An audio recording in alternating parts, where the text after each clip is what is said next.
Moms, mukupindira kaini. Atizwana vadiki guys. Mkwasha, nyararai ndatangosvika pano mese musati mauya. Ndazongoti regai ndimbononwa tea chete ndadzoka chinyararai. Moms, apa makusaiza dara. Just because mune magati doesn't mean kuti munopindira pakiwo.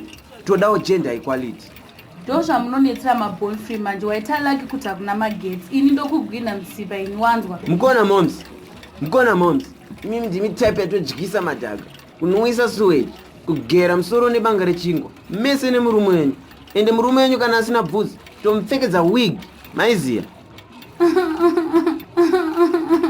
Nakumuudza murume wangu maona moto. Magarira reza musina mburuga wakomuna imimi ndikudzoka.